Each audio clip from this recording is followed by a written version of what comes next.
good to speak with you again, Dean. This is the second part of our interview topic. In the last interview, you were mentioning, and I'll provide a link in this blog so that the readers can go back to that interview. So in the last interview we did a few minutes ago, you mentioned a new approach to developing labor standards using the big data approach, and you talked about some of the advantages over the more traditional approach.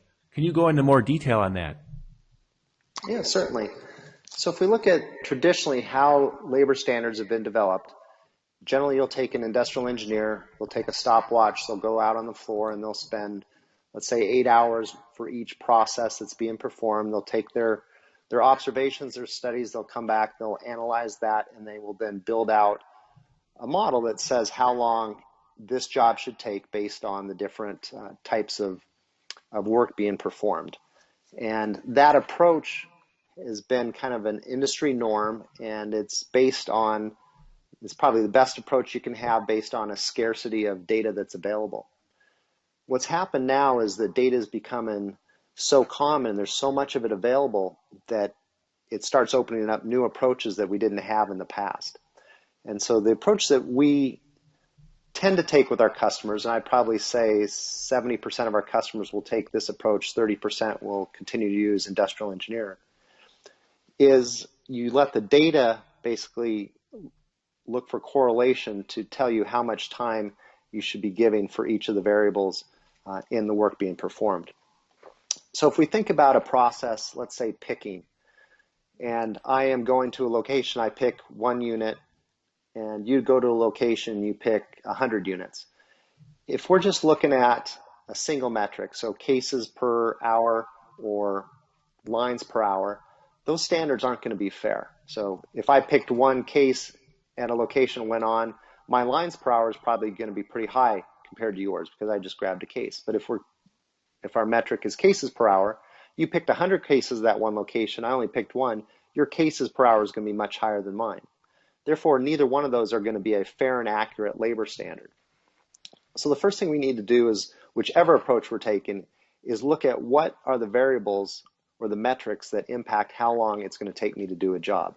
So going back to our example, obviously, if I am picking 1 line, that's going to take a certain amount of time. If I'm picking 1 line in 1 case, it will take less time than if I'm picking 1 line in 100 cases.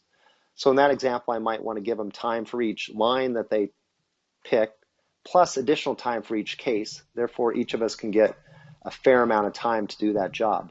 Then we might look at other variables such as orders. Maybe if I'm picking 1 order and it has 10 lines with 100 cases, and you're picking 10 orders that have a total of 10 lines and 100 cases, it might take me longer to do that because I've got 10 lines or 10 orders that I have to pick to get the same number of lines and cases. So in that example, we might give time for each order process, plus time for each line pick, plus time for each unit. So therefore, regardless of the mix of those 3 variables, we're each going to get a fair amount of time for that. Then you can look at other things like travel, distance, etc., that may or may not be necessary in order to get to that fair labor standard. But the key is to figure out what are those main drivers that you need to take into consideration to get to a fair labor standard. So there is no lottery ticket. There's no good job or bad job. There's no order that's easier to process versus another that will help me hit the goal.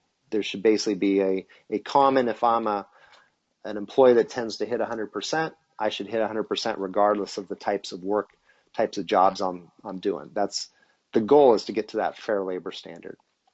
So once we've identified those different metrics, those drivers of how much time it should take, then we need to start figuring out how much time to give to each one of those. So I might give them a minute for each line they process and 5 seconds per each case and maybe 5 minutes for every order. So that would go into the labor standard. So once we've identified the processes, trying to come up with that time, there's 2 different main approaches of doing that. So going back to the industrial engineered, more traditional approach, they're going to do the time studies. They're going to figure out and calculate how much time does an order typically take, and then how much time to travel to each location, and then how much time once you're there to pick a case. So they're going to basically engineer all that and come up with a labor standard based on that. And that's going to be based on what they've observed on their 8 hours that are out there.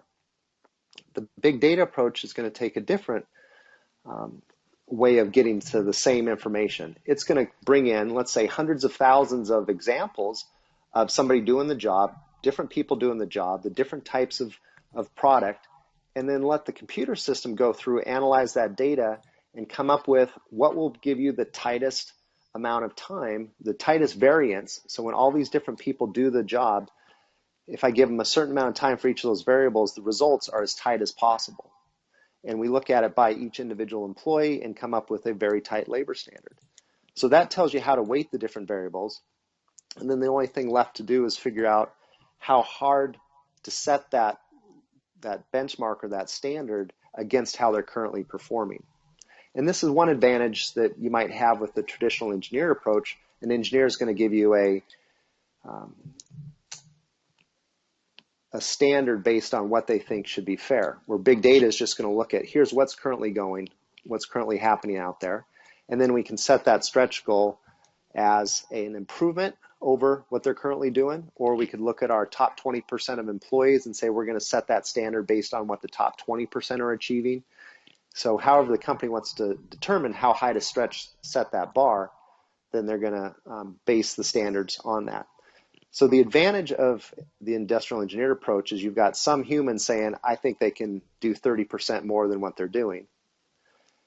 The disadvantage of that is he's basing that off of 8 hours of observation, and over a period of months and months, that 8 hours that he saw may or may not be applicable to what happens over a period of time, or there may be some exceptions in there that happen on a different day that he just didn't see, and that wasn't considered in there. So that's a disadvantage of it. The other disadvantage of the traditional approach is it's very expensive. It can oftentimes cost $100,000 to develop those standards across all the processes within an operation. And then over time, those standards become outdated, and it's more cost to go in, re-engage engineers, have them come in and do that analysis. Where with the big data correlation, you're letting the data determine where to set those standards based on whatever stretch goal you want. And then periodically,